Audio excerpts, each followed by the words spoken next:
Hi everyone and welcome to the College Talk Series podcast. My name is Jongwin, a current undergrad at Harvard where I am studying psychology and educational study, and I will be your host for this series. The goal of this podcast is to share helpful college admission strategies, anything from building college lists, writing personal statements, to preparing for your college interview, and many more. And now with that, let's get started.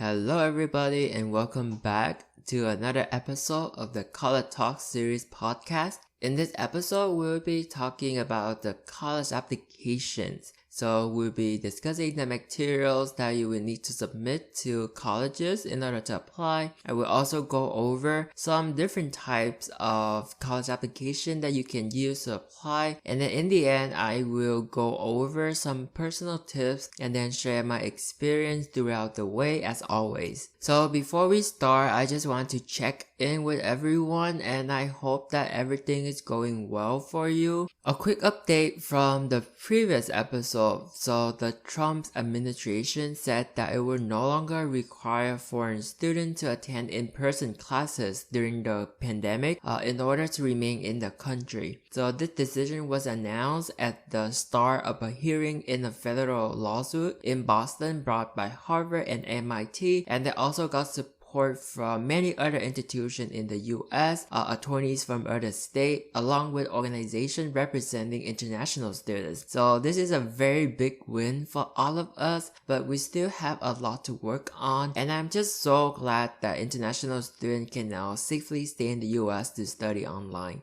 Back to the episode. Now that you have a list of schools that you are really excited to go to and apply, the next step is to track down what is needed to apply for admissions in all of your schools. So you have to find out whether they accept a common application or whether they have their own application, and I will talk more about this later. And then whether they need test scores submitted and what tests are required, and also what kind of questions do the supplement essay ask you to write about. So setting aside plenty of time to work on the application and the college essays is truly worth the investment. It can help you get accepted into the college of your dreams, getting a scholarship, and also save you and your family a lot of money due to the scholarship. And most importantly, it will ensure that you stay organized and get all of your important material submitted to your school on time. Okay, so now let's talk more about the different type of decisions. So I think there are three main type and there's an extra one, but I will cover all of them and what do they mean and what do you need to know about them. So the very first one that I want to talk about is early action. So early action allow you to apply to a school early on, meaning that you will be able to hear back sooner about your status as an applicant. So early deadline can help break up your college application workload into two different timelines. So typically early action have deadline in somewhere in November, and then regular decision will have deadline in January. So those are the two main cycles that you have to focus on. Some schools offer exclusive or restrictive early action, which means that if you apply to that school early, you cannot apply to any other school early. Other school restricted early action processes allow you to apply to public or international school. Regardless, the advantage of early action is that whether or not you are accepted to your early action school, you will still have a chance to apply to regular actions and to other school afterward, because it is not binding as compared to another plan, which I will talk later, which is early decisions. So early actions show the college that you are deeply interested in the school, which will help increasing the likelihood of acceptance, but it also leaves you the flexibility to be able to apply to more school afterward and choosing school at the end if you got accepted to multiple schools. Also, if you are waitlisted, then you will get another round at regular decisions during which the admission officer will reconsider your application again. So about early action, I actually chose this path for my early strategy, and so I applied to Yale early action program, and Yale actually have the restricted early action, so I can only apply to Yale early, and I cannot apply to other private school in the US. However, during that time, I can also apply to public school or international school if I want to. So for early rounds, I got deferred. So deferred just means that the application will be moved to the regular decision round and will be reconsidered.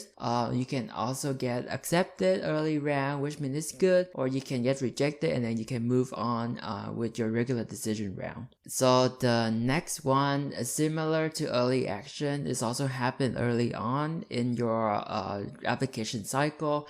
That is the early decision. So although they sound alike, early decision is different from early action. So in early decision, when you apply, you will have to sign a contract saying that you will attend that school if you got accepted. So this is binding. While not early action earlier, when I talk about it, it's not binding. So if you are totally invested in a school and know for sure that that is where you want to be and where you want to go, regardless of how much financial aid you will receive. So this is very important because you won't be able to really compare your financial aid with other school, because you have to go. If financial aid would be a problem, if that school does not offer you full financial aid or don't have really good financial aid or scholarship for you, maybe that won't be a good school for you to apply early decision to if financial barrier would be one of the component that you are considering. If you just want to wait and see what your financial aid is before making the decisions, then I would recommend you apply to just the regular route and don't do early decisions. Or if they have early action, then you can do early action since it's not binding. So statistically speaking, the numbers show that the acceptance rate for early action and early decision are higher than for regular decisions. Although college counselor will say that this is a result of a more qualified application applying, which is true because it's usually more competitive in the early round because everyone who is applying are already very well prepared. They don't need extra time to put into their application, and also because they really love that school. So you are fighting against a much more competitive pool. But however, early decision is still the most extreme signal to a college that they are your perfect school, and they know for sure that if they accept you, then you will really highly accept them back and go to their school, because school also want you to accept them. It's not just the other way around where you get accepted to a school. They also want you to accept them. So that is also one thing that they're looking for students who will most likely go to their school if they get accepted. And then the next one is regular decision, which is the traditional route with deadline in January. So they usually have a deadline in January 1st, which is my birthday actually, which is really cool. So this is the final and most normal opportunity to apply for a school. So make sure you get your application in before the deadline so you don't have to worry about it anymore. So most of your application for school will be in the regular decision route. So for me, when I got deferred from Yale, and so I have to wait until regular decisions, after that I just started working on my regular decisions application and send them in. I actually applied to 23 schools in total. So most of the application, if not all of them, are through regular decision route, and this is also where I got most of my acceptance to. And then the final kind of admission that you can use or do, some schools do have rolling admission. So rolling admission just means that the school will take qualified applicants until the class is filled. I don't think there's a lot of schools would have this, but some schools do have rolling admission. So that means you can apply anytime after a certain day, and then you will hear back within a partial number of weeks on your status.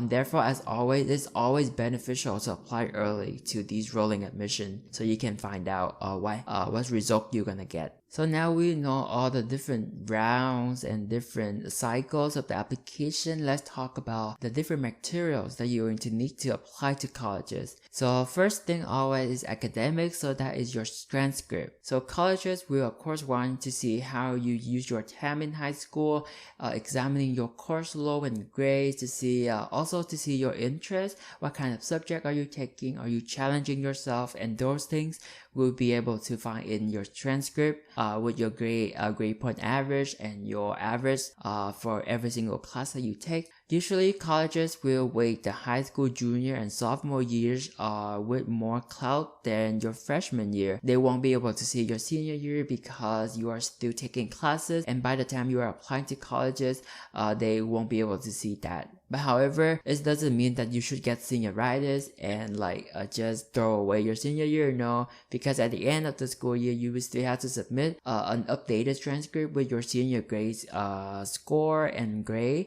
So just be mindful and still do your best in your senior year. And like I mentioned, freshman year won't be emphasized too much because they do understand that is the time for adjustments from high school from middle school to high school, and it can be very hard. So they mostly would just look at your sophomore grade and your junior grade.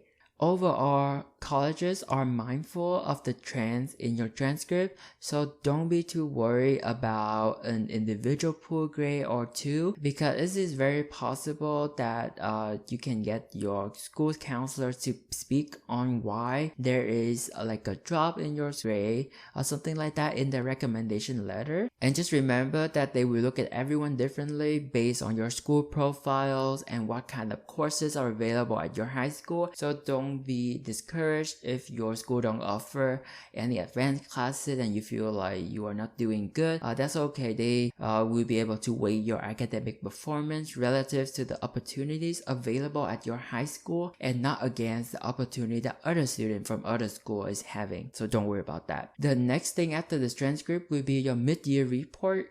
So if you apply to a school with an early deadline, for example, early action, early decisions, or even rolling admissions, then you will also need to submit a transcript at the halfway point of your senior year. So this report will include your grades from the first half of your senior year. And like I mentioned again, do not cast senioritis too soon. You are not done yet. You are almost done, but not just quite yet. Just remember, you still have the final report after you've been accepted to college.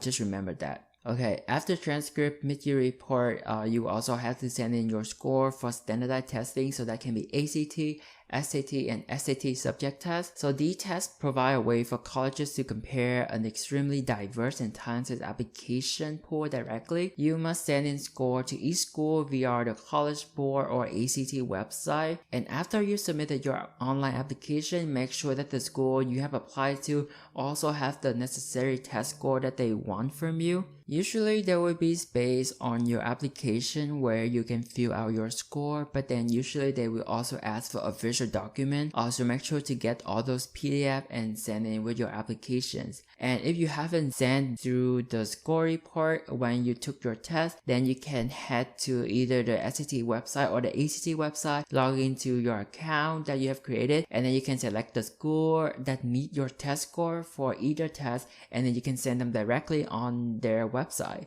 This can cost some money, but there are need-based fee waiver available for students who are low income or who needed the fee waiver. So for me, I got all my fee waiver for standardized testing and also for submitting my score, so I don't need to pay for those. So just make sure that you won't have to pay if you are not able to. Okay, after all the score, there is your recommendation letters, and like I mentioned in previous episode, make sure to give your recommender plenty of time to write your recommendation letter, and you also must make sure that your recommender submit the information to your prospective school before the application date ends, either by mailing it to them or through a third-party submission software that your school have or is using. So my school used Navion to keep track of everything college related, and also my teacher also submit the recommendation letter on that website. But whatever your school use, make sure to use that. And like always, teachers are human too, so just stay in touch with them and make sure they are on top of it. Also, considering your potential major, usually these are for engineering students who their requirement for recommendation letter or recommender would be different. Usually they will require more STEM classes, but overall you should be fine with any core subject teacher writing recommendation letter for you. So now let's talk about the different type of the application that you can use.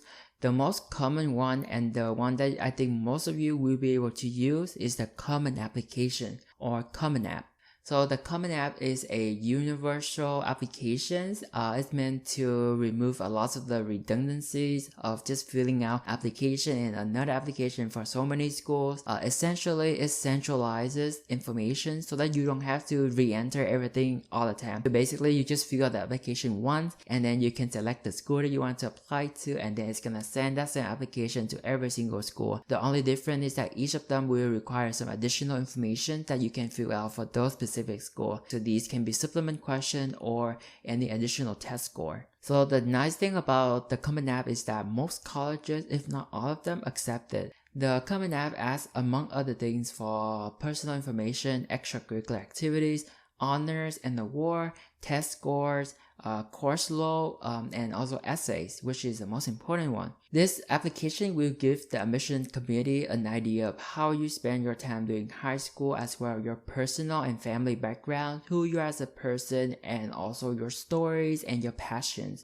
Make sure to fill out the Common App as instructed on the Common App website. It should be very self-explanatory, but if you have any questions, make sure to ask your counselor or make sure to read all the instructions clearly. Although the Common App has been the most common universal application to apply to college, there are many other application platforms such as the Universal College Application and the Coalition for Access, Affordability, and Success. So some colleges have school-specific application, meaning that you need to fill out an entire application just to apply to that school. So make sure to do your research and find out how to apply to each college via the College Board website. Or you can also find information on their official college website. Just about every application will include, at the very least, family information, extracurricular activities, honor and awards, test score, courses, and then essays. While the coalitions and the UCA are accepted by 56 and 44 colleges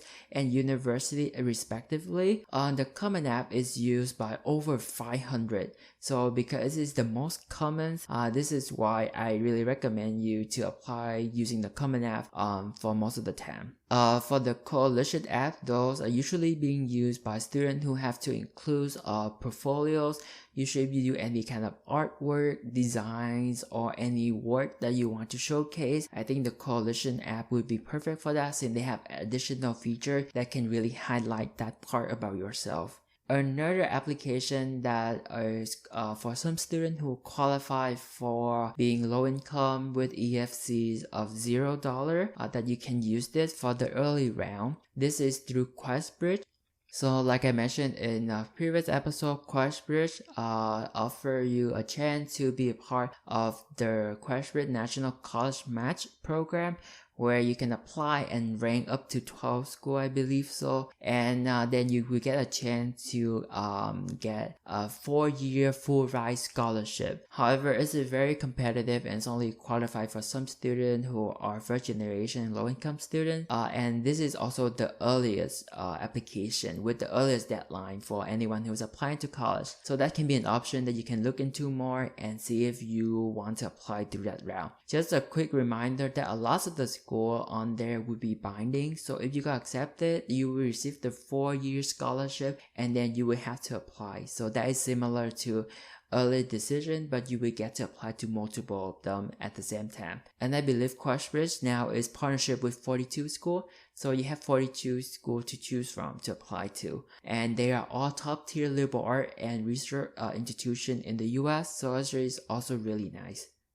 So I talk about this a lot. I mentioned supplement essays or additional information from the school. So supplement essays are a way for the college to hear about your thoughts on a question or problem that they pose. So usually different schools will have different values and different things that they look for their students. So for example, if some school really values the liberal art education, they might give you an additional question for their application about liberal art to see what do you think about it and to see if you also share that let's say, value with that school, the most common question to ask for the supplement essay would just simply be, why us? Why are you applying to this school? Why are you applying to Harvard? What makes you choose Yale? And why are you applying to us? These essays will usually be very short. It's only maybe like a paragraph, a very short paragraph or so. They just want to quickly gauge your understanding, if you did your research about that school, and if you will be able to like fit in here and take the most out of the resources available at that school. So make sure to work on those supplement essays and plan for them and be organized, because I know a lot of schools will have them, but some school might not have a supplement essay, which is nice. You can just apply after filling out the normal application and don't have to worry about supplement essays. And some school also might have optional essays include in the student application. While schools say these are optionals, if you are passionate about that school, I would suggest do them anyway. Nothing is really optional or like recommended. Anything, you should do it. If you really love that school and if you want your chance to get in increased, then just do whatever they say is optional. An additional essay would demonstrate your interest in that school and also give admission officer even greater insight into who you are as a person, and to show that you are really dedicated into getting accepted to this school. So that is always a good sign to show to admission officers. There are also additional material that can be required from your school. So if you're applying to like a music or an art program, or maybe architecture, you will also have an opportunity to submit additional information like recordings or art portfolios or anything like that. Also, I think one of the most powerful section of the application that they always include for our students is the additional information section, where if you have any circumstances or anything that you want to talk about or want to share, but there's just no space in the application for you to express those, the additional information section or box will be a great place to put all of that. Do not feel like you have to do that, but if you want to, or have something that you really feel like is missing out of your application you want to include, make sure to put it on there, and it can never hurt you. They always provide space for you to express yourself and to tell your story, and for the admission officers to really understand who you are, so they would really glad that if you use that space wisely. And then also notice the specific application for each school. Like I mentioned before, I know the UC system, University of California, have their own application for all of their school, similar to Texas, where we have the Apply Texas, where if you want to apply to like UT Austin or U of H or any other Texas public school, you will have to use the application instead of using the Common App. And this can be applied to any state school too. So make sure to do your research and make sure to know which application you need to fill out. And some school might have merit scholarship. So merit aid is offered. You will find them listed under financial aid. Then you will have to go through that and fill it out. But basically, merit scholarship is just based solely on your academic. And they will evaluate that and give you money, so make sure to also look out for those. But I will talk more about financial aid and scholarship later in another episode. Okay, so now that we're done with most of the components for the application that you need to apply, the last thing is really financial aid. I think I can talk just briefly about the thing that you need to fill out. So there are two main things. First is your FAFSA. So the FAFSA is a financial aid form that you are required to fill out regardless of what type of school you attend or regardless of whichever application cycle you apply to. This is a form that created by the government to determine how much government financial aid you are eligible and to be able to receive, and whether or not you're eligible for subsidized loans such as the Perkin and Stafford loans. In order to find out how much aid the government will actually be giving you, you have to sit down with your parents or guardians and to fill out the FAFSA together. So basically, you will have to provide information about your family financial asset and wealth in order to gauge the need. You also probably need your tax return and other information. So make sure to talk with your family about that. And it can be really easy to make a mistake on filling out these forms, so check out some other guide and articles online about how to fill out the FAFSA. And also your counselor would be a great resource for you to ask them if you have any questions specifically about how to filling out the FAFSA. Another form that you need to fill out after the FAFSA is a CSS Financial Aid Profile. So the FAFSA should be quicker to fill out, however the CSS Profile will take much longer time. So the CSS Profile is a supplement for the FAFSA. So if you are accepted into a private college that offers need-blind and need-based financial aid, the college will have to access how much financial aid you need after accepting you. So the tool that many colleges use to access the aid is through the CSS Profile, which collect your family income and access through a secure portal. So colleges need and weigh the ability to pay differently. The CSS Profile is a way for private schools to run your data through the need estimator algorithms. So I think for this one you will have to scan your tax return and upload all the documents on there, so it will be a lot of time.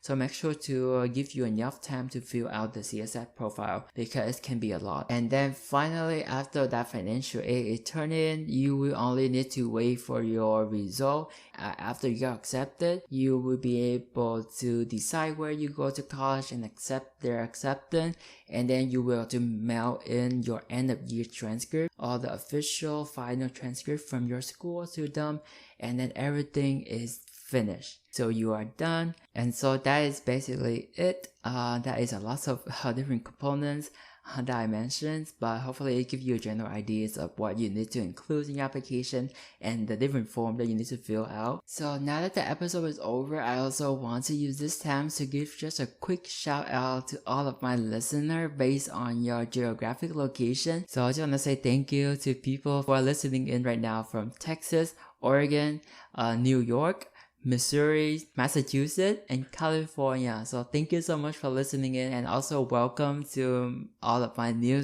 listeners. If you are new here, also welcome, and hopefully I will be able to see your stay up on my analysis so I can give you a shout out in my next episode. And of course, we not only just have a listener from the United States, but also shout out to my listener from Ireland, Iraq, Thailand, India, and the Philippines. So thank you so much for listening and supporting our podcast. So it's just really great to see that you all are listening from us, and I hope to continue to have your support as we grow our podcast and providing more useful content for everyone. So yeah, don't forget to come back next week for our episode focusing solely on the financial aid process. So next week I will be talking about the different type of aids, what do they mean by need blind or need aware, what the 100% need met meant, and also how to search for scholarship, and generally how to make colleges more affordable for low-income students. So see everyone next week, and don't forget to follow us on Instagram and Facebook at College Talk Series, where you can get updates on the newest episode and future content so you would never miss a show. If you found some of the content of the podcast useful, we would appreciate a rating on iTunes, or you can just simply tell a friend about the show. That would help us out a lot in reaching a greater audience and supporting more students. We encourage you to send us any questions, suggestions that you have for the show via our social media or via email at collegetalkseries@gmail.com. Finally, thank you for listening. Don't forget to stay awesome, and see you in our next episode.